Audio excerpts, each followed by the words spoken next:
Les malheurs de Sophie.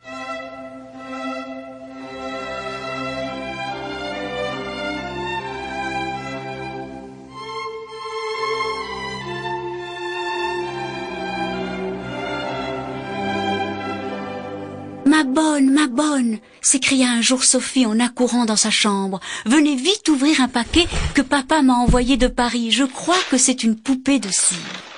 En effet, le paquet contenait une magnifique poupée de cire blonde et frisée que Sophie s'empressa de montrer à son cousin Paul.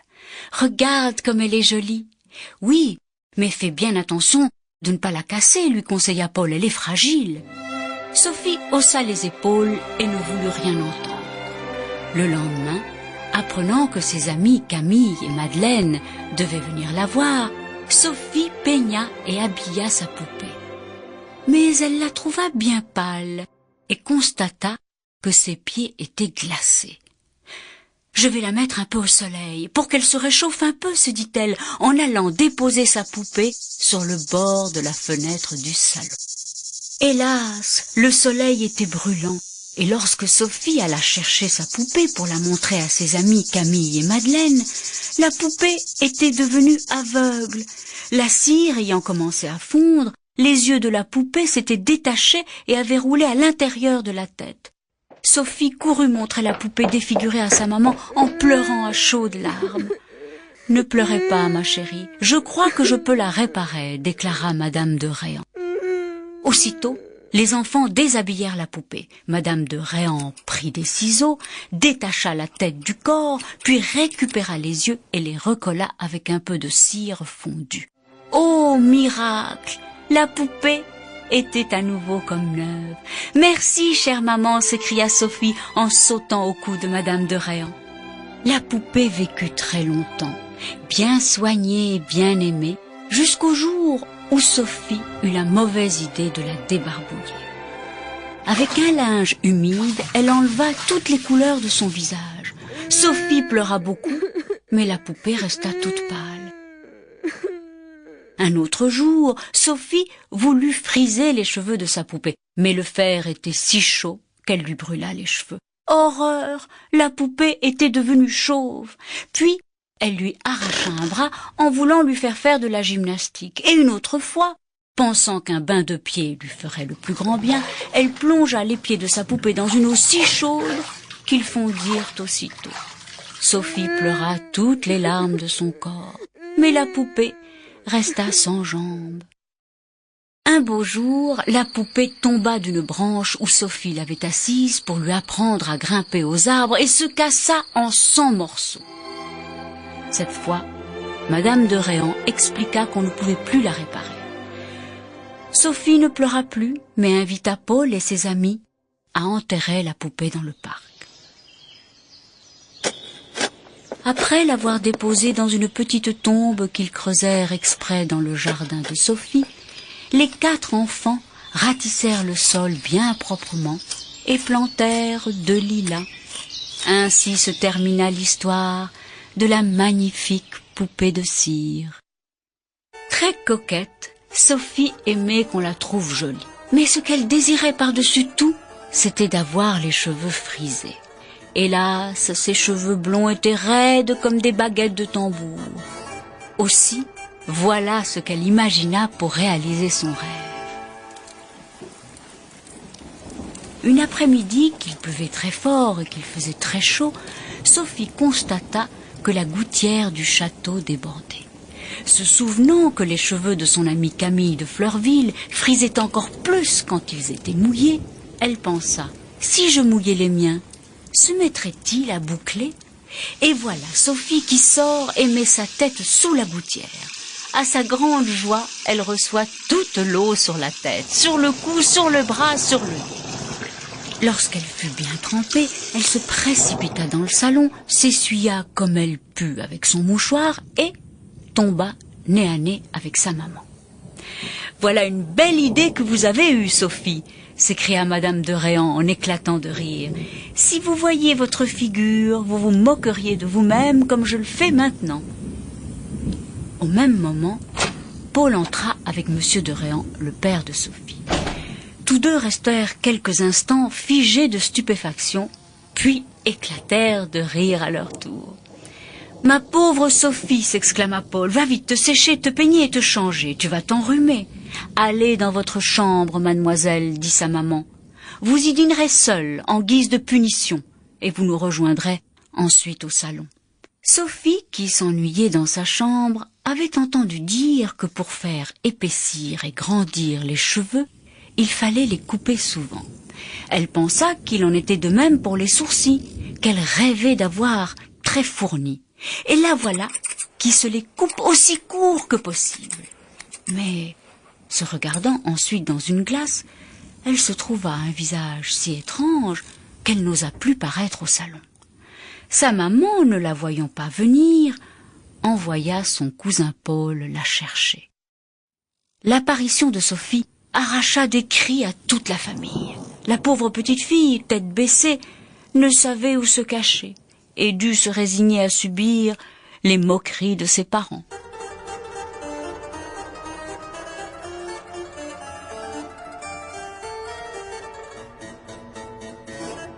Un jour, son papa donna à Sophie un joli petit couteau en écaille.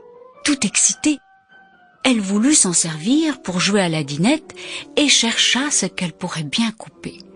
C'est alors qu'elle eut l'idée de jouer à la dinette avec les jolis petits poissons que sa maman aimait tant.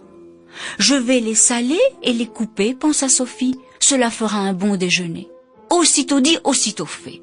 Sophie s'approcha de l'aquarium, pêcha tous les poissons, coupa les uns en tranches et sala les autres.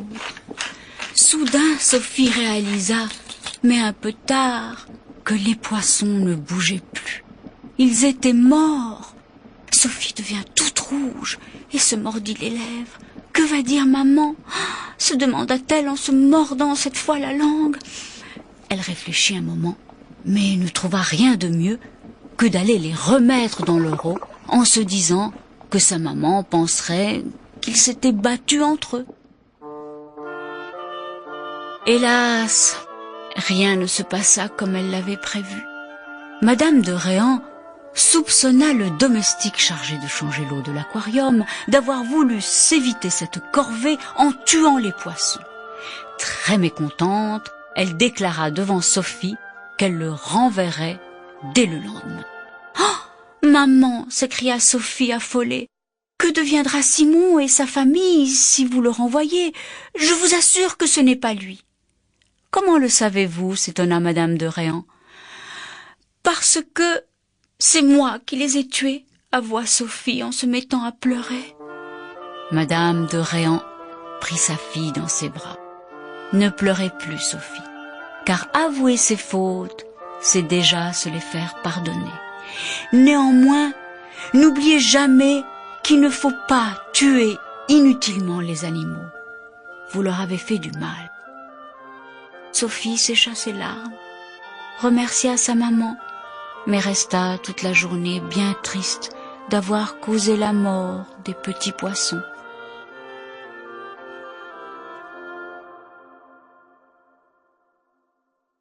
Sophie ayant été très sage, sa maman décida de la récompenser en lui offrant un petit âne pour jouer avec Paul. « Oh, merci, maman !» s'écria Sophie en sautant au cou de Madame de Réan.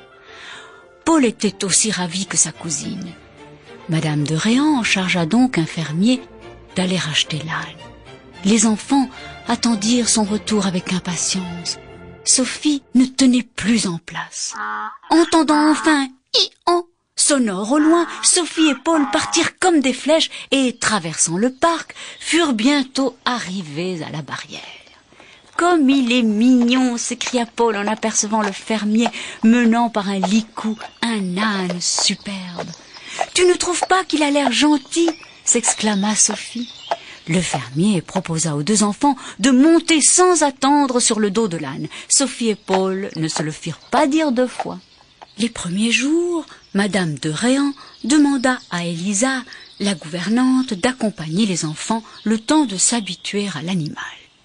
Mais, constatant que l'âne était doux comme un agneau, elle leur permit très vite de se promener tout seul. Un jour, Paul reprocha à sa cousine de trop frapper ce pauvre âne.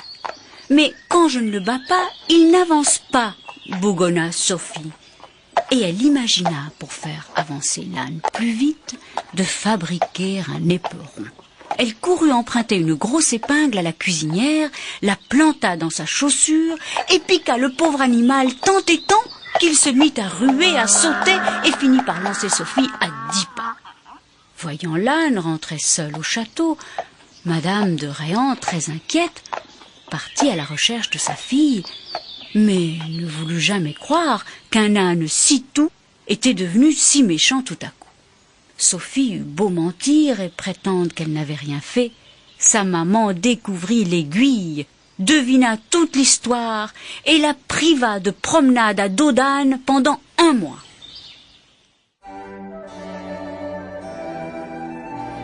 Depuis que sa maman ne la laissait plus monter l'âne, Sophie était toute triste. Pour contourner cette punition, Sophie proposa à Paul d'atteler l'animal à une petite voiture. Paul alla demander la permission à Madame de Réan, qui accepta. Mais, ajouta-t-elle, à condition que la gouvernante vous accompagne. Comme c'est ennuyeux, grogna Sophie. Élisa a toujours peur de tout. Elle ne nous laissera jamais partir au galop. Le lendemain, la gouvernante ayant beaucoup de travail, Sophie obtint de sa maman de partir seule avec Paul. « Oh, maman, je vous promets de ne pas faire de bêtises !» s'écria Sophie en embrassant Madame de Réan. Les 2 cousins coururent à l'écurie atteler leur âne. Puis, rencontrant les 2 fils du fermier, ils leur proposèrent de se promener avec eux. Les 2 garçons acceptèrent aussitôt et tous partirent en promenade.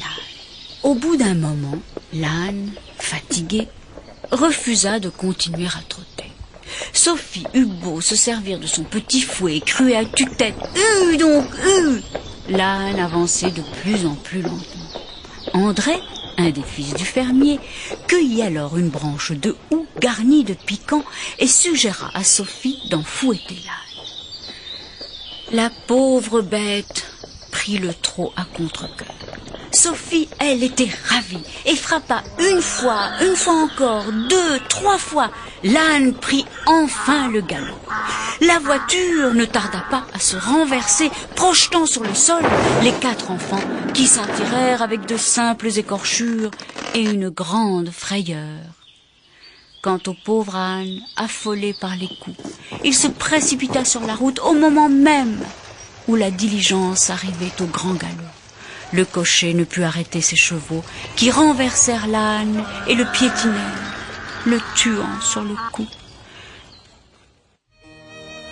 Sophie pleura beaucoup la mort de son âne.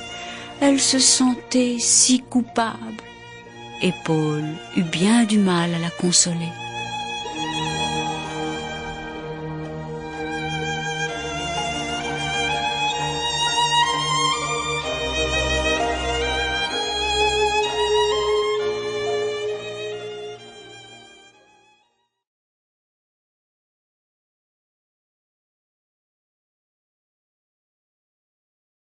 Les petites filles modèles.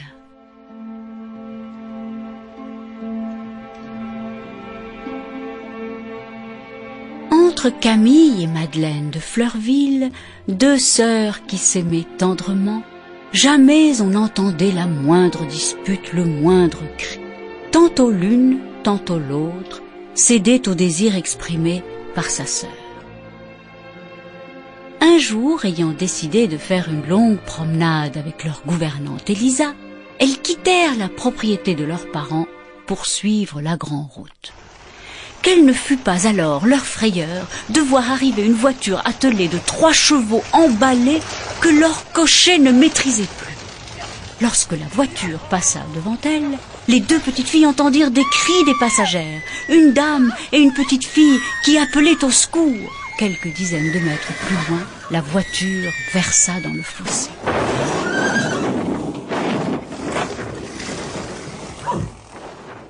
On entendit un cri perçant, un gémissement plaintif, puis plus rien. Camille, Madeleine et Élisa s'approchèrent en courant de la voiture renversée. Elles constatèrent en tremblant que la dame et l'enfant étaient inanimées et couvertes de sang. « Ah, mon Dieu, elles sont mortes ou grièvement blessées !» s'écria Élisa. Camille et Madeleine pleuraient. Elles trouvèrent néanmoins la force d'emporter la petite fille en haut du fossé. Avec son mouchoir, Camille lava le visage de l'enfant et constata avec joie qu'elle n'était pas blessée. En effet, la petite fille ne tarda pas à ouvrir les yeux et à appeler sa maman. « Ta maman va venir, » murmura Camille, « ne pleure pas. » Alertée par Élisa, les secours s'organisèrent et on transporta au château la petite fille et sa maman toujours inanimées. Madame de Fleurville envoya aussitôt chercher un médecin. Tandis que Camille et Madeleine entouraient de tendresse la petite fille qui s'appelait Marguerite, le médecin vint soigner sa maman, Madame de Rosebourg. La plaie qu'elle avait à la tête étant heureusement sans gravité, le médecin annonça qu'elle serait bientôt rétablie. Quelle ne fut pas la joie des enfants d'apprendre la bonne nouvelle. Quelques jours plus tard, Madame de Fleurville, qui était veuve, apprenant que Madame de Rosebourg était sans nouvelles de son mari disparu en mer, lui proposa de rester avec elle. Ainsi, ajouta-t-elle, votre petite Marguerite ne serait pas séparée de Camille et Madeleine, qui l'aiment déjà tant. Madame de Rosebourg accepta la proposition avec joie. « Oh, quelle joie !» s'écrièrent les trois petites filles en apprenant la nouvelle. Quelques jours plus tard, Madame de Fleurville invita quelques voisins, parmi lesquels Madame Ficquini, qui devait venir accompagnée de Sophie. Madame Ficquini arriva avec une toilette d'une élégance ridicule. Sa robe de soie lilas clair, garnie de 3 volants bordés de ruches de dentelle et de velours, était si ample que Sophie disparaissait presque derrière elle. Madame Ficquini voulut s'asseoir dans un des fauteuils du salon. Mais sa robe et ses jupons empesés étaient si larges qu'ils repoussèrent le fauteuil et l'élégante Madame Ficquini tomba à la renverse. Les messieurs se précipitèrent pour l'aider à se relever, tandis que toute l'assistance, et notamment les 3 petites filles, réprimaient une forte envie de rire. Après le dîner, Madame de Fleurville proposa à ses invités d'aller visiter son verger. Devant un petit poirier portant 6 magnifiques poires, elle engagea ses invités à revenir les déguster lorsqu'elles seraient mûres à point. Tous acceptèrent l'invitation et poursuivirent leur promenade. Sophie, que ces belles poires tentaient beaucoup, ne savait comment en cueillir sans être vue. Elle prétexta pour rester en arrière qu'il lui fallait rattacher la jarretière de son pain. Et, sitôt seule, cueillit les 2 plus belles poires qu'elle dissimula dans ses poches. Camille, en se retournant, la vit cacher quelque chose sous sa robe. Mais lorsque les invités et Madame de Fleurville passèrent à nouveau devant le poirier en revenant sur leurs pas, ils constatèrent qu'il manquait 2 fruits. Camille devina le larcin de Sophie et se troubla. La gêne de sa fille n'échappa pas à Madame de Fleurville, qui lui demanda si c'était bien elle la coupable. La pauvre Camille rougit, mais affirma qu'elle ne pouvait pas parler. « Ha ha !» s'écria Madame Ficquini avec un rire cruel. « Cette petite est comme Sophie qui vole et mange mes fruits pour ensuite mentir effrontément. » Madame de Fleurville finit par soupçonner que sa fille se taisait par générosité. Elle n'insista pas et s'éloigna. Camille, restée seule avec sa sœur et Marguerite, éclata en sanglots. Mais la plus triste de toutes fut Sophie. Malgré son étourderie, Sophie était bonne au fond d'elle-même. Elle s'en voulait d'avoir été la cause des larmes de Camille et le lui dit. Heureusement, La maman de Marguerite entendit les petites filles parler entre elles. Elle se proposa de tout expliquer à Madame de Fleurville, sans pour autant dénoncer Sophie à Madame Ficquini, qui l'aurait cruellement fouettée. Les petites filles la remercièrent avec effusion, et la journée se termina dans la bonne humeur par le tirage d'une loterie dotée de magnifiques lots. Un jour, Sophie, Camille, Madeleine, Marguerite et leur maman étaient allées faire une promenade en forêt. Elles venaient de s'asseoir à l'ombre des vieux chênes lorsqu'elles crurent entendre des gémissements et des sanglots. « Vite, allons voir qui pleure ainsi !» s'écria Camille, et toutes les quatre s'élancèrent dans le sous-bois. Quelle ne fut leur surprise de découvrir une petite fille couverte de haillons qui cachait sa tête dans ses mains. « Pourquoi pleures-tu, pauvre petite ?» demanda Madeleine. « Maman et moi, » répondit l'inconnue, qui déclara s'appeler Lucie, « nous sommes dans le pays depuis 1 mois. Or, maman est tombée malade en arrivant et ne peut plus travailler. Aussi, n'avons-nous aujourd'hui plus rien à manger. » Entendant ce récit, les petites filles coururent chercher leur maman.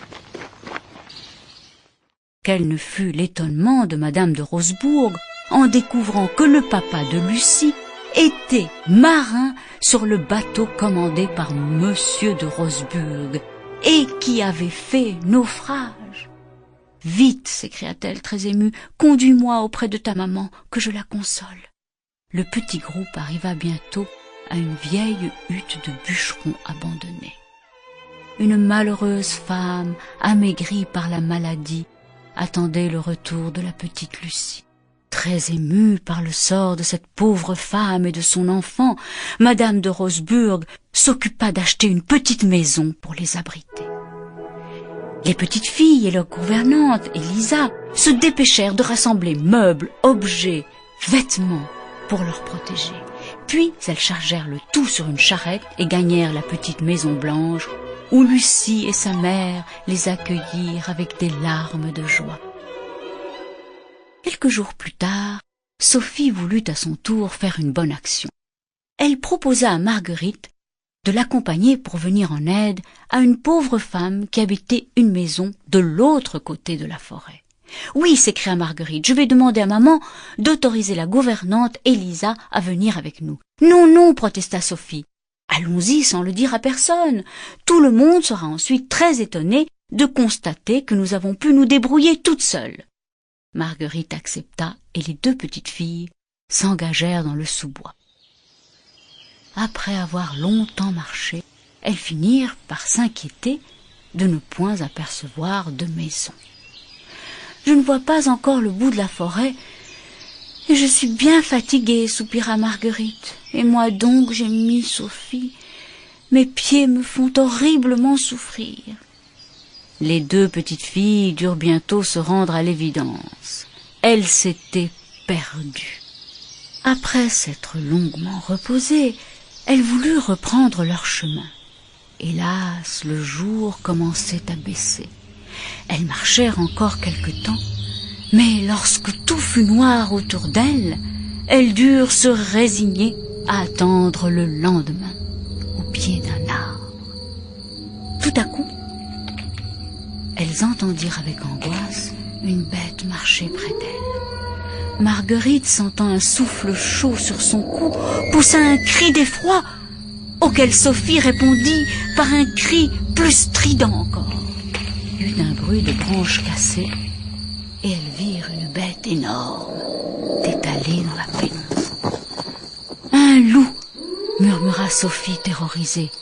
Vite, elles se réfugièrent dans un arbre, où un brave homme qui passait par là les trouva au milieu de la nuit, à demi mortes de peur, et les ramena chez elles. Camille et Madeleine, ainsi que mesdames de Fleurville et de Rosebourg, très inquiètes, les embrassèrent avec effusion et n'eurent pas le courage de leur faire des remontrances. Un matin, Camille se plaignit de maux de tête et d'envie de vomir. Sa maman la fit aussitôt se coucher. Le lendemain, comme elle avait de petites taches rouges sur tout le corps, le médecin déclara que c'était la petite vérole. On éloigna immédiatement les 3 autres enfants, car cette maladie était très contagieuse. Madame de Fleurville voulut aussi éloigner Élisa, car cette maladie était particulièrement dangereuse pour les adultes. « Jamais, madame, je n'abandonnerai ma pauvre petite malade », protesta la gouvernante. Camille sourit et remercia Élisa du regard. Son visage était couvert de boutons qui séchèrent quelques jours après. Camille, enfin hors de danger, put quitter son lit, mais dut attendre encore pour revoir ses amis qui prenaient tous les jours de ses nouvelles et lui faisaient parvenir par Élisa toutes sortes de petits cadeaux. Camille était presque guérie lorsqu'elle fut un matin frappée par la pâleur d'Élisa. « J'ai un affreux mal de tête depuis hier, reconnut la gouvernante, et j'ai mal dormi, mais ne t'inquiète pas. Ce n'est rien. » Néanmoins, en disant ces paroles, la gouvernante sentit la tête lui tourner et elle s'affaissa sur un fauteuil.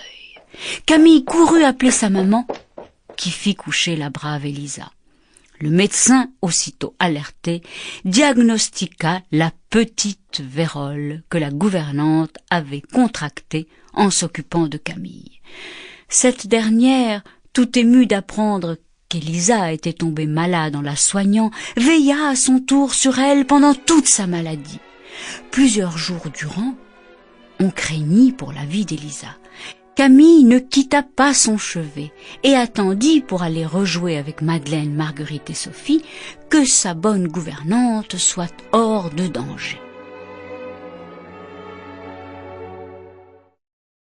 Quelques jours plus tard, on organisa une grande fête pour la guérison de Camille et d'Élisa.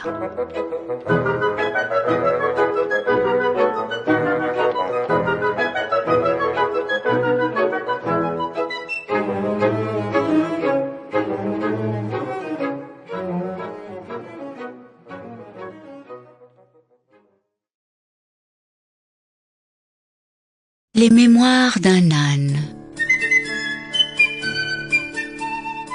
Durant ma longue vie d'âne, j'ai vécu chez de nombreux maîtres avant d'être recueilli par la bonne grand-mère de mon petit Jacques. Comment suis-je arrivé chez elle? Par le plus grand des hasards. J'étais à cette époque un âne errant et mon poil tout emmêlé ne me donnait pas fière allure. Un jour, j'entendis parler d'une course d'ânes par 2 garçons qui se moquaient de mon apparente mauvaise forme.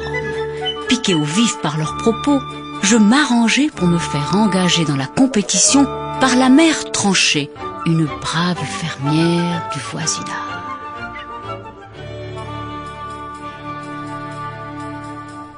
Le jour dit arriva. Le signal du départ fut donné et me voici en tête de la course, devançant mes compagnons sans beaucoup de mal. Mais le parcours était long et un concurrent me rattrapa par 2 fois et me dépassa. D'un élan vigoureux, je le redépassai à mon tour. Mauvais joueur, il se vengea en me mordant la queue. La douleur fut si vive que je manquai de tomber, mais je parvins à me ressaisir et à courir si vite que je finis par arriver le premier et haut la main. « Vive Cadichon !» criaient les spectateurs en délire.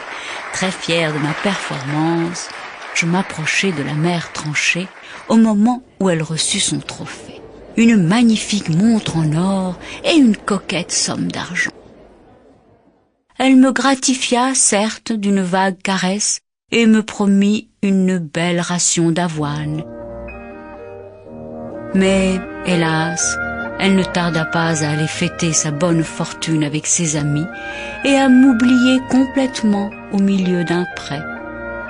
C'est là que me trouva ce bon petit Jacques pour la première fois. Il s'approcha et me souffla à l'oreille. « Mon pauvre Cadichon, viens chez ma grand-mère. Elle te fera nourrir et soigner bien mieux que tes méchants maîtres. Regarde mon pauvre petit âne comme tu es maigre. Et c'est ainsi que je rencontrai cette bonne grand-mère qui recevait ses nombreux petits-enfants dans son château à la campagne. Elle s'approcha de moi et me caressa. Je restai bien sage et me laissai faire sans broncher. « Cet âne a l'air fort doux, déclara-t-elle. Mais nous ne pouvons pas le garder. Il faudra le rendre à son maître. »« Mais il n'a pas de maître, protesta Jacques. C'est Cadichon. Il a passé l'hiver tout seul dans la forêt. » Tout le monde connaissait mon histoire et savait que j'étais livrée à moi-même depuis la mort de mes propriétaires. La grand-mère accepta donc de me garder, pour la plus grande joie de Jacques et de sa petite sœur Jeanne. C'est ainsi que je n'eus d'autre tâche que de promener les enfants. Jacques voulut me donner lui-même mon avoine. Malgré les remontrances du fermier, il me donna au moins de quoi nourrir 3 ânes de ma taille. Le 3e jour, je commençais à me sentir un peu lourd. J'avais de la fièvre, je souffrais de la tête et de l'estomac, et lorsque je cherchais à me lever, mon corps retombait lourdement sur la paille. « Ah, mon Dieu, Cadichon est malade !» s'écria le petit Jacques. « C'est votre faute !» lui expliqua le fermier. « Vous l'avez trop nourri. Il va falloir le soigner maintenant et le mettre à l'herbe. » Le fermier me prodigua les soins nécessaires et me lâcha dans un pré où je restai une bonne semaine à manger de l'herbe bien verte. Ce régime me valut une guérison complète pour ma plus grande joie et celle de mes petits amis. Un jour, les enfants et leurs parents décidèrent d'aller visiter de vieilles ruines. Il faisait très chaud et une fois arrivé, j'allais me mettre à l'ombre un peu à l'écart des autres ânes pour profiter d'un peu de fraîcheur. Tout à coup, une bande de voleurs apparut comme par magie et kidnappa les autres ânes, les entraînant dans les souterrains de ces vieilles ruines. Tout se passa si vite que je n'eus pas la présence d'esprit de Brère pour donner l'alerte. Lorsque les adultes et les enfants voulurent récupérer leurs ânes, ils furent bien étonnés de me trouver tout seul.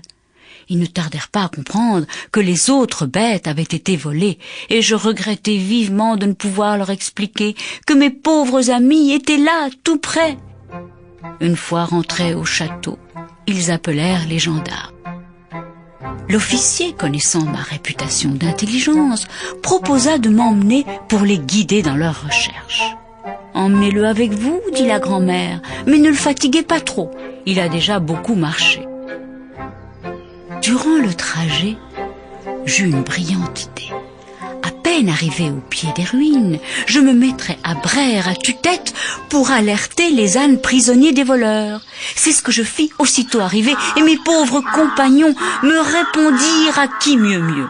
Les voleurs tentèrent alors de mettre le feu au souterrain, espérant s'échapper dans le désordre qui s'ensuivrait. Mais, après quelques instants d'une lutte confuse, les gendarmes réussirent à s'emparer des malfrats et à libérer mes chers amis. On me caressa, on me félicita, et durant quelques jours, lorsque je sortais promener les enfants, j'entendais murmurer sur mon passage « C'est Cadichon, le fameux Cadichon, qui vaut à lui seul tous les ânes du pays !» Je ne vous l'ai pas dit, mais j'avais pour grand ami un chien nommé Médor. Il avait été mon compagnon d'infortune et avait partagé avec moi sa pâtée lorsque nous vivions chez de mauvais maîtres qui nous nourrissaient fort mal. Lui aussi m'aimait beaucoup, car j'avais eu l'occasion de lui sauver la vie. Un jour, en effet, une bande de garnements avait tenté de le précipiter dans la rivière non loin d'un moulin. Le pauvre Médor s'y serait certainement noyé, assommé par la roue du moulin. Mais je m'étais alors mise à Brère, à tue-tête, et à bousculer ces mauvais garçons jusqu'à ce que le meunier et ses ouvriers viennent à son secours. Depuis, nous étions devenus inséparables. Un jour, on m'emmena à la chasse pour porter le gibier. Auguste, l'aîné des petits-enfants de la bonne grand-mère, avait accompagné son père. C'était un garçon vantard et orgueilleux. N'ayant pas tué le moindre gibier de toute la matinée, il osa prétendre que c'était parce qu'on ne lui avait pas prêté de chien. « Soit, dit son père en riant, alors prends Médor avec toi et nous verrons bien. » La chasse reprit, et, grâce aux chiens, les perdrix s'envolèrent à nouveau de tous les côtés. Auguste avait beau faire de son mieux, il restait aussi bredouille que le matin. Il s'énerva, perdit son sang-froid, se mit à tirer à tort et à travers, et tua ce pauvre Médor. Furieux de tant de maladresse, le père Auguste le punit sévèrement. Quant à moi, je jurais de venger mon pauvre ami. J'avais déjà remarqué qu'Auguste était aussi fanfaron que poltron. Un jour, lors d'une promenade, je m'amusais à lui glisser une grenouille dans la poche. Cherchant son mouchoir, Auguste ne tarda pas à mettre la main à sa poche et poussa aussitôt un cri effroyable. « Quelle horreur! Une grenouille! Ôtez-la! Au secours !» « Mais qu'avez-vous donc, Auguste ?» demanda Camille. « Cette grenouille, là, dans ma poche, j'ai peur! Vite, ôtez-la moi !» Les enfants aidèrent leur cousin à se débarrasser de l'inoffensive petite grenouille, tout en se moquant vivement de lui. Auguste ne sut jamais comment elle s'était trouvée dans sa poche, mais depuis ce jour, il n'osa plus parler de son courage devant ses cousins. Un jour, la grand-mère proposa à tous ses petits-enfants une grande promenade. Elle fit préparer plusieurs ânes et un poney. « Comme je suis le plus grand, déclara Auguste, c'est moi qui monterai sur le poney. » Vexé, je décidai de lui faire une farce, et pendant la promenade, je mordis discrètement le mollet de son poney. Sous l'effet de la douleur, le malheureux se mit à ruer et jeta Auguste à terre. Mais le pauvre garçon n'était pas au bout de ses peines. Alors qu'on l'avait placé sur mon dos pour rentrer au château, je m'arrangeai pour le jeter dans une mare pleine de vases où il manqua de se noyer. Mais cette fois, j'étais allé trop loin à force de vouloir venger mon pauvre ami Médor. Les enfants me regardaient avec méfiance, pensant que j'étais devenu dangereux et méchant. Je me demande si je ne ferais pas mieux de le vendre au meunier pour porter des sacs de farine, soupira la bonne grand-mère. Seul mon bon petit Jacques était encore gentil avec moi. Tout triste, il venait me voir et me chuchotait à l'oreille. « Tu sais, mon pauvre Cadichon, tout le monde pense que tu es devenu méchant. On m'a interdit de monter sur ton dos. Mais sois tranquille, je t'aime toujours. » J'étais très malheureux, et je ne savais que faire pour me racheter lorsqu'un événement inattendu m'en donna l'occasion. Un soir, je surpris 2 voleurs en train de discuter derrière le mur du potager. Ils projetaient de voler tous les légumes de la grand-mère dès le soir même. La nuit venue, je courus à l'endroit dit et, après les avoir fait tomber de leur échelle, je les assommai de quelques bons coups de sabot, puis je me mis à braire à tue-tête pour donner l'alerte. Les 2 malfaiteurs étaient connus dans la région et recherchés pour différents vols. On me félicita et je sentis que les choses s'arrangeaient pour moi. Il ne me restait plus qu'à faire la paix avec Auguste pour avoir enfin la conscience tranquille. Lors d'un pique-nique organisé par les enfants, je me retrouvai par hasard seule avec lui. Tout à coup, alléchés par l'odeur de toutes les bonnes choses que contenaient nos paniers, 2 chiens d'une ferme voisine se ruèrent sur nous. Affolé, Auguste tenta de prendre la fuite, mais les chiens se lancèrent à sa poursuite. Ils l'auraient certainement rattrapé et cruellement mordu si je n'avais réussi à détourner leur attention. Auguste put se réfugier dans un arbre tandis que je distribuais quelques bons coups de sabot. Les chiens, devinant qu'ils auraient affaire à forte partie, prirent la fuite. Auguste descendit de son arbre et me remercia d'une tendre caresse. Le soir, il raconta tout à sa grand-mère, qui abandonna son projet de me vendre au meunier. « Oh, merci, grand-mère !» s'écria le petit Jacques. « Nous nous aimons tant, Cadichon et moi. »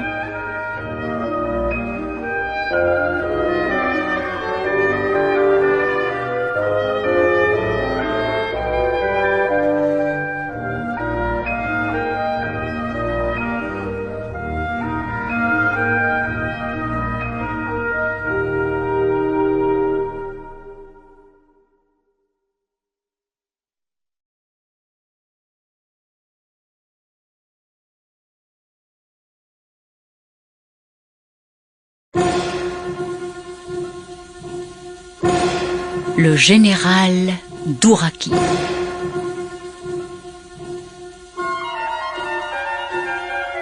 Depuis qu'il avait franchi la frontière russe, le général Dourakine était d'excellente humeur et ne cessait de presser le cocher. En effet, après avoir longuement séjourné en France, où il avait fait la connaissance de M. Dérigny, de sa femme et de leurs 2 enfants, Jacques et Paul, le général n'était plus qu'à quelques journées de voyage de sa propriété de Gromilin. Après quelques jours passés à Saint-Pétersbourg, puis à Moscou, le général était pressé d'arriver sur ces terres et de les leur faire découvrir. À leur arrivée, Jacques et Paul furent très étonnés par les costumes que portaient les serviteurs du général Dourakine, tous réunis pour accueillir leur maître. « Pourquoi sont-ils tous en robe de chambre » demanda Paul. « Ce ne sont pas des robes de chambre » répondit son père, « c'est leur uniforme. » Chacun s'installa du mieux qu'il put dans l'immense demeure et on put enfin se reposer des fatigues du voyage. Au bout de quelques semaines, Jacques et Paul commençaient à parler russe. Les enfants des domestiques les suivaient partout et les regardaient avec curiosité. Un jour, Jacques et Paul parurent en habits russes. À leur grande surprise, les enfants des domestiques vinrent leur baiser les mains en poussant des cris de joie. « Mais pourquoi se comportent-ils ainsi » demanda Paul. « Pour nous remercier d'être habillés comme eux » expliqua le général Dourakine. Pendant qu'il parlait, soudain, un grand mouvement se fit dans la cour. Un courrier à cheval venait en effet d'arriver, annonçant Madame Papovski, nièce du général Dourakine, accompagnée de ses 8 enfants. Le général parut contrarié de cette visite. « Sac à papier, grommela-t-il. J'étais tranquille, et voilà ces sauvages qui viennent m'envahir. » Mais à la grande surprise du général, ce fut une voiture vide attelée de 6 chevaux qui s'arrêta devant le perron. Enfin, vide, pas tout à fait. Un petit enfant de 3 ans dormait à l'intérieur.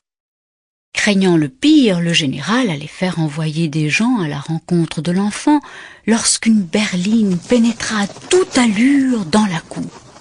C'était celle des domestiques surchargés qui transportaient Madame Papovski et ses 7 autres enfants.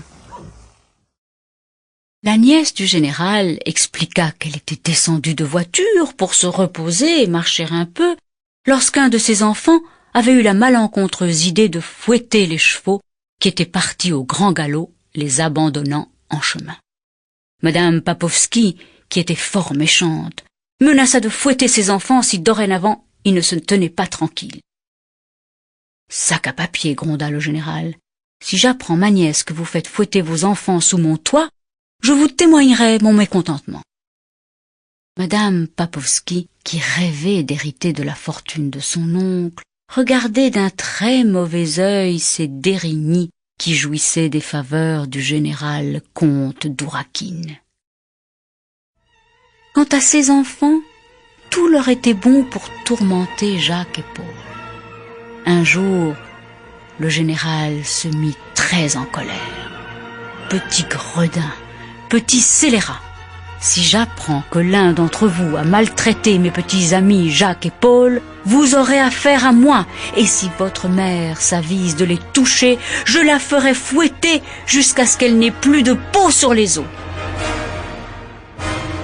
Madame Papovski pleura de rage, et ses enfants frémirent d'épouvante. Cependant, tous essayèrent de faire bonne figure auprès des amis de leur oncle. C'est alors que ce dernier eut l'idée d'inviter son autre nièce, Nathalie d'Abrovine, qui était aussi douce et bonne que sa sœur était acariâtre et méchante.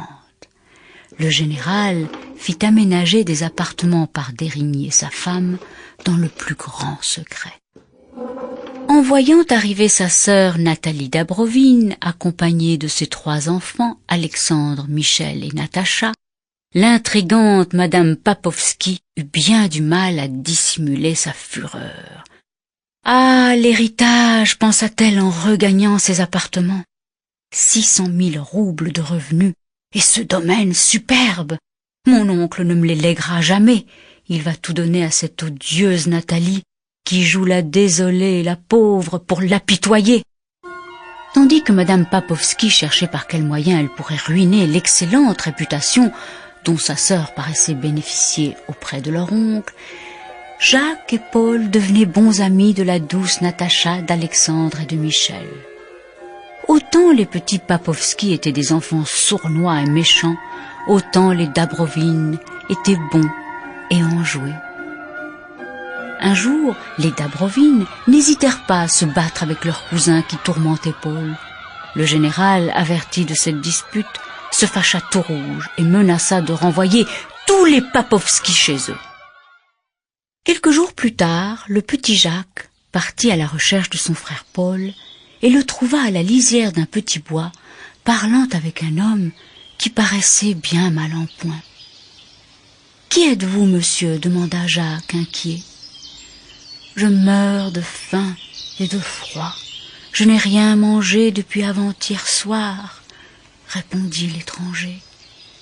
Jacques proposa aussitôt d'aller prévenir son père. « Non, non !» s'écria l'étranger avec effroi. « Je suis perdu si vous me dénoncez. » Les enfants coururent néanmoins prévenir leur père, qui vint aussitôt avec un peu de bouillon et de pain secourir le pauvre homme. Puis, il l'invita à l'accompagner au château. « Le château de qui ?» demanda l'étranger d'une voix faible. « Le château de monsieur le général comte d'Ourakine, » répondit Dérigny. « D'Ourakine !» s'écria l'étranger, dont le visage s'éclaira subitement. « Prévenez-le vite, dites-lui de venir me chercher, car je ne peux plus me lever. Dites-lui de venir pour l'amour de Dieu et de Romane. »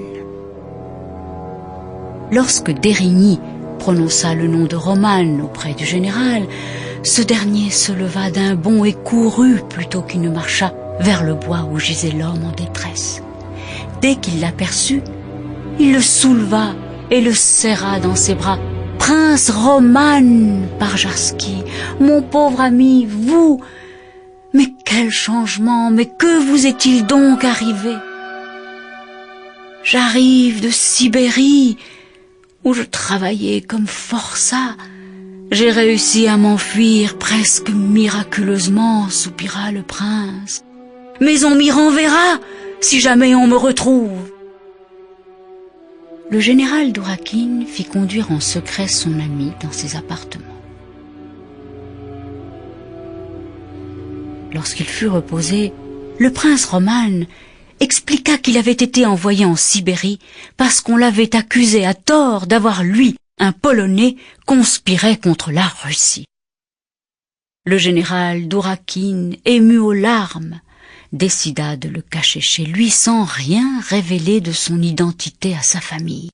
Il en fit le précepteur des enfants de sa nièce, Natacha, Alexandre et Michel Dabrovine. On vous appellera dorénavant Master Jackson et vous serez anglais. Les enfants de madame Dabrovine accueillirent avec chaleur leur nouveau précepteur, tandis que madame Papovski se douta aussitôt qu'un mystère entourait ce personnage.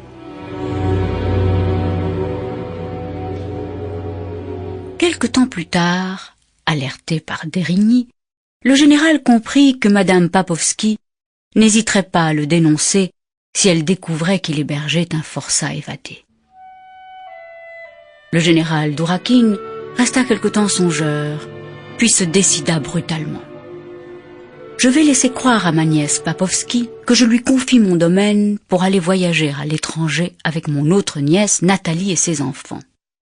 Elle sera ravie, mais ce qu'elle ne saura pas, c'est que j'aurai tout vendu avant mon départ, le château, les terres, tout. » Madame Papovski tomba dans le piège et eut toutes les peines du monde à cacher sa joie de voir partir son oncle, sa sœur et ses Français qu'elle détestait. « Quand je serai seule à Gromiline, je ferai ce que je voudrai et chacun m'obéira. jubila-t-elle. Le général mit son plan à exécution. Il vendit sa propriété de Gros-Méline en exigeant du nouvel acheteur qu'il ne vienne en prendre possession qu'après son départ. Le voyage jusqu'à la frontière fut long et fatigant, et le prince Roman, quant à lui, redoutait à tout moment d'être repris par la police et renvoyé au bagne. Après avoir franchi la frontière, le général s'assura qu'il n'y avait plus aucun danger pour lui et tendit la main à son jeune ami en s'écriant « Sauvez, mon enfant, sauvez !» C'est alors seulement que les enfants de Madame d'Abrovine apprirent que leur précepteur anglais était en fait le prince Roman Parjarski, échappé du bagne de Sibérie. Tout le monde se joignit à la joie du prince, qui ne savait plus s'il devait pleurer ou rire de bonheur. Pendant ce temps, à Gros-Méline, Madame Papovski n'était pas au bout de ses peines. À peine se croyait-elle devenue la maîtresse toute-puissante qu'elle découvrit que son oncle avait laissé des instructions strictes. Par exemple, toute punition corporelle de sa part contre les paysans et les serviteurs serait immédiatement sanctionnée par l'obligation de quitter les lieux sur le champ. Elle entra dans une épouvantable colère, cria, courut chez le capitaine Ipravnik, à qui le général Dourakine avait laissé ses dispositions, et chercha par tous les moyens à les faire annuler. Elle se montra si désagréable et si odieuse que c'est elle qui fut fouettée. Horriblement humiliée et bien décidée à se venger, Madame Papovski rentra à Gros-Méline. Mais ce fut pour y découvrir avec effroi le nouveau propriétaire venu prendre possession de l'immense domaine. C'en était trop. Madame Papovski en tomba malade, si malade qu'elle mourut quelques jours plus tard. Ses enfants, eux, repartirent chez leur père. Ainsi, tout danger étant désormais écarté, le général Dourakine, sa nièce, ses enfants et les Dérigny décidèrent de ne plus se presser. Ils s'arrêtèrent à Ems, en Allemagne. Tandis que Madame d'Abrovine se reposait des fatigues du voyage, le général Dourakine, Dérigny et les enfants firent de longues excursions dans les montagnes qui entouraient la ville. Un jour, le général, qui avait tenu à prendre la tête du petit groupe, tomba au fond d'un trou et se trouva nez à nez avec un renard. L'animal, qui n'apprécia guère d'être dérangé, le mordit sauvagement. Le général Dourakine parvint à se débarrasser de l'animal, mais il fallut aller chercher des renforts pour le sortir du trou. Depuis ce jour, le général préféra rester en compagnie de sa nièce, lors de sages promenades en voiture, et laisser les enfants escalader les montagnes sous la conduite de Dérigny. À la fin de l'été, le général décida de se mettre en route pour la France, et c'est ainsi qu'après une longue absence, le petit groupe arriva à Moutier, où les Dérigny retrouvèrent leur famille. Peu de temps après, le général acheta un superbe château, et ayant été le témoin des tendres sentiments qui liaient sa petite nièce Natacha au prince Roman, il décida de les unir. Le jour du mariage, tout le pays fut invité à la noce, et on dressa des tables et des tentes dans le parc du château. Le général, qui avait donné des sommes considérables pour secourir les familles pauvres du village, se sentait le plus heureux des hommes, entouré de l'affection de tous. Après le souper, on dansa et on s'amusa jusqu'au lendemain matin. Le général comte Dourakine, qui avait fini par prendre de l'âge, refusa de danser et se mit à rêver du futur mariage de Jacques et de Paul Dérigny. Ah, que de bonheur en perspective!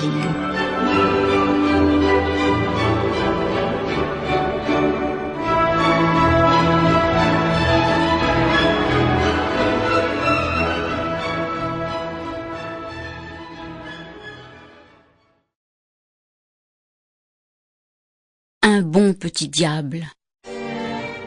Dans une petite ville d'Écosse vivait un garçon d'une douzaine d'années, Charles McLance. Il avait été recueilli à la mort de son père par une vieille cousine aussi méchante qu'avare, Madame Macmish, qui ne cessait de le tourmenter. Aussi, Charles ne pensait-il qu'à lui jouer tous les mauvais tours qui lui passaient par la tête. Ce jour-là, Charles s'était attardé chez ses deux autres cousines, Marianne et Juliette Dykins, qu'il aimait beaucoup. Juliette, la plus jeune, à peine plus âgée que lui, était aveugle, et la douceur même. Hélas, les deux sœurs étaient pauvres, et malgré leur désir de lui venir en aide, ne pouvaient garder Charles auprès d'elles. Constatant le retard de Charles, Madame Macmish fit une scène épouvantable et l'enferma dans un cabinet noir dont elle ferma la porte à clé en le prévenant. 1 heure de cabinet noir, du pain et de l'eau pour dîner, méchant garnement. Si seulement je pouvais m'échapper, pensa Charles accablé. Il tentait en vain d'ébranler la porte lorsque tout à coup la clé tourna dans la serrure. Charles vit apparaître le visage enjoué de Betty, la cuisinière.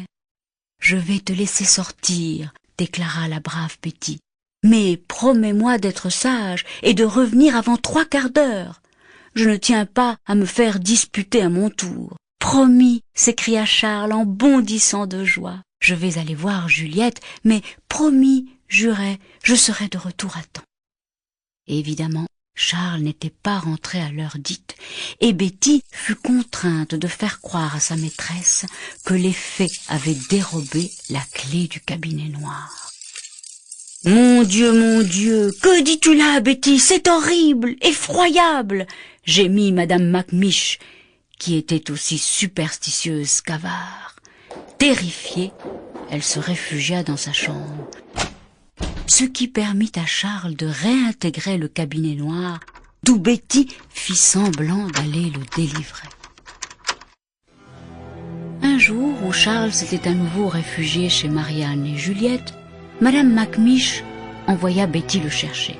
« Je te préviens, Charles, soupira la cuisinière, que ta cousine, Madame Macmish, est joliment en colère depuis que tu l'as menacée de mettre le feu à la maison pour te venger d'elle. »« Ce n'est pas bien de vouloir te venger, dit Juliette. Tu l'irrites encore davantage et tu la rends encore plus sévère. Plus méchante, tu veux dire, s'indigna Charles.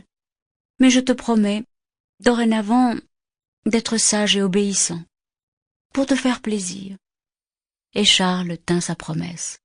Hélas, Madame Macmish profita de sa soumission et de sa docilité pour à nouveau user de son autorité. Elle fouetta le pauvre garçon si fort et si méchamment que le simple fait de s'asseoir sur une chaise lui arrachait des cris de douleur. « Faut-il être méchante, s'indigna Betty, pour battre ainsi un pauvre orphelin qui n'a personne pour le défendre ?»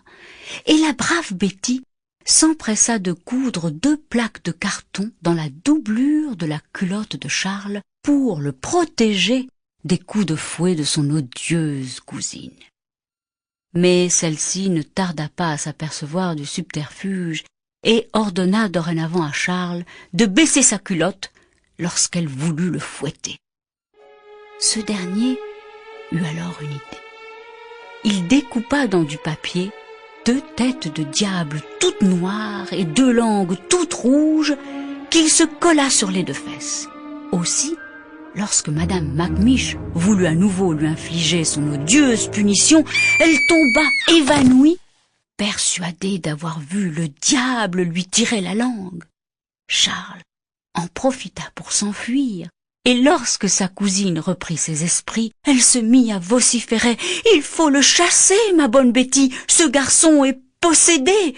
Je ne veux pas qu'il me touche, il a le diable dans sa culotte. » Quelques jours plus tard, lors d'une de ses visites chez ses 2 cousines, Charles trouva Juliette en larmes. Accablé, il demanda à la pauvre petite aveugle quelle était la cause de son chagrin. « Mon pauvre Charles, c'est à cause de toi, s'écria Juliette. Notre cousine Macmish m'a dit vouloir te mettre en pension chez les frères Olnick, 2 messieurs qui viennent d'ouvrir une école où ils accueillent les enfants rejetés par leurs parents et qu'ils traitent fort mal à ce que l'on dit. « Bah, répondit Charles, ne pleure plus. Je n'y resterai pas longtemps, ne t'inquiète pas.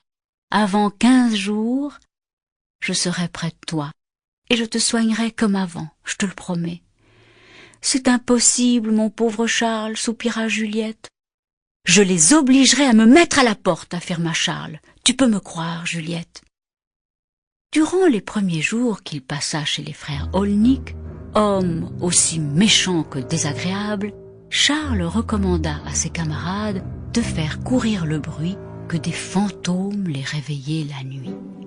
Puis un soir, il les avertit avant que ne sonne l'heure du coucher. « Demain, nous ne nous lèverons pas à 4h30. »« Faudra bien, répondit un de ses camarades. Le concierge sonne la cloche tous les jours à 4h30. Oui, répondit Charles, mais il est sourd. Et alors, ne vous inquiétez pas.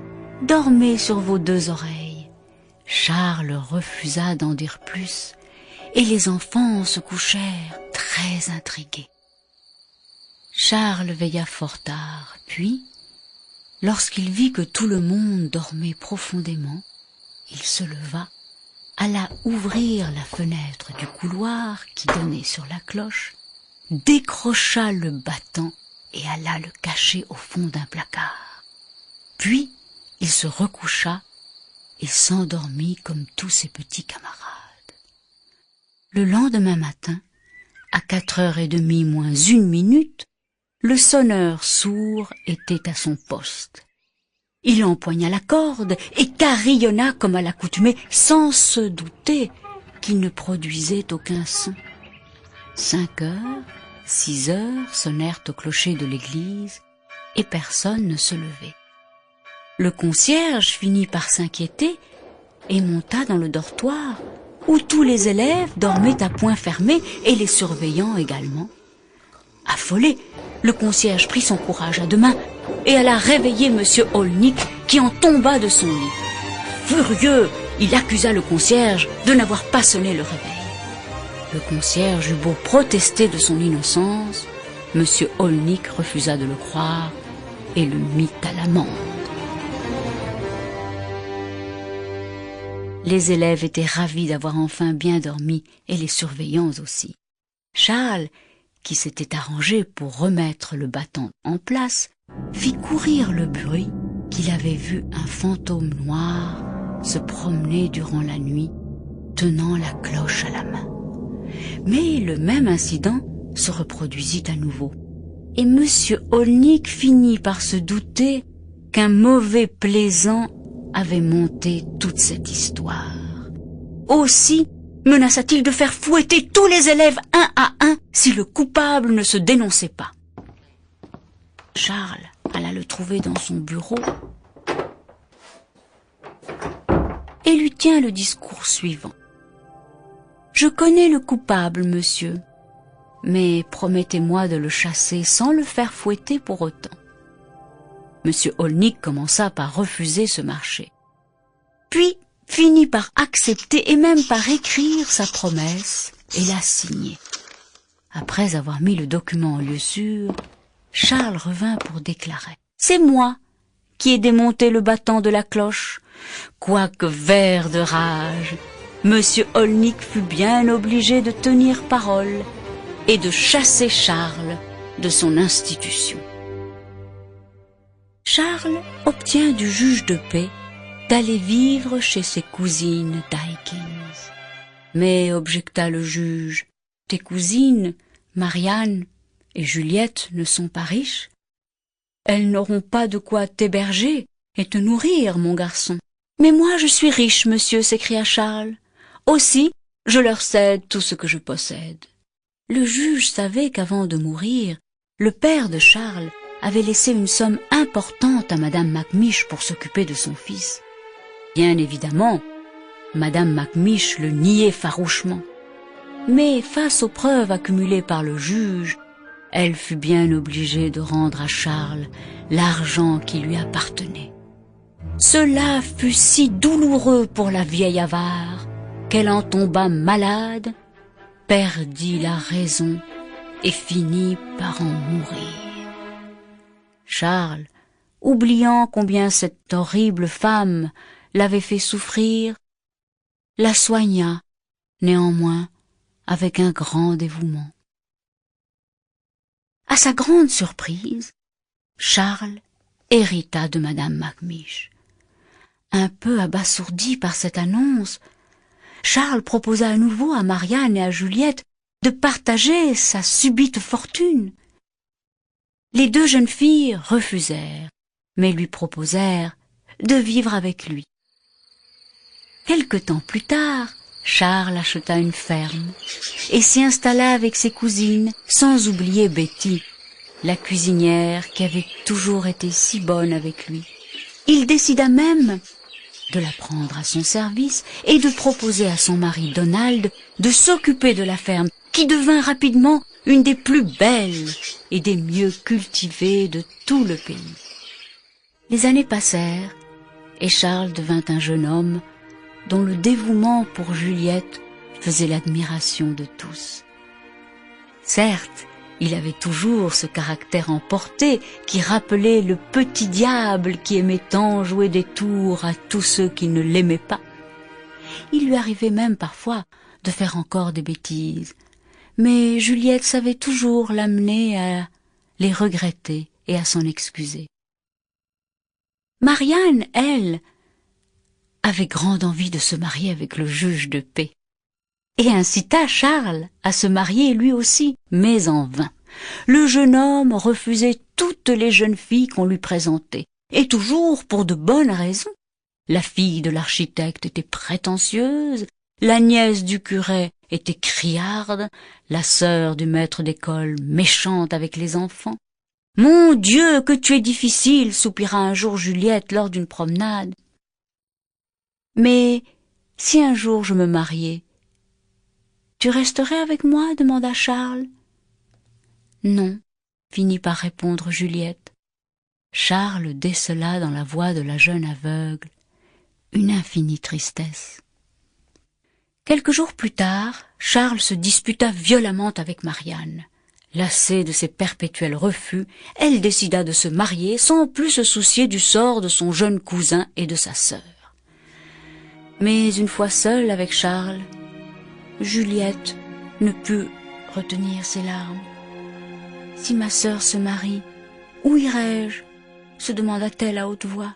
« Chez moi, » dit Charles, et s'asseyant près d'elle, « et tu te marieras, toi aussi. »« Moi » s'écria douloureusement Juliette, « moi, une aveugle, me marier ?»« Oui, » murmura Charles, « car toi, qui as été jusqu'à ce jour mon ami, ma sœur, j'aimerais par-dessus tout que tu sois dorénavant ma femme. » Au lieu de répondre, Juliette tendit ses deux mains à Charles, qui les baisa avec passion et tendresse. Ils se marièrent quelques semaines plus tard, et c'est ainsi que le bon petit diable devint le meilleur et le plus heureux des maris.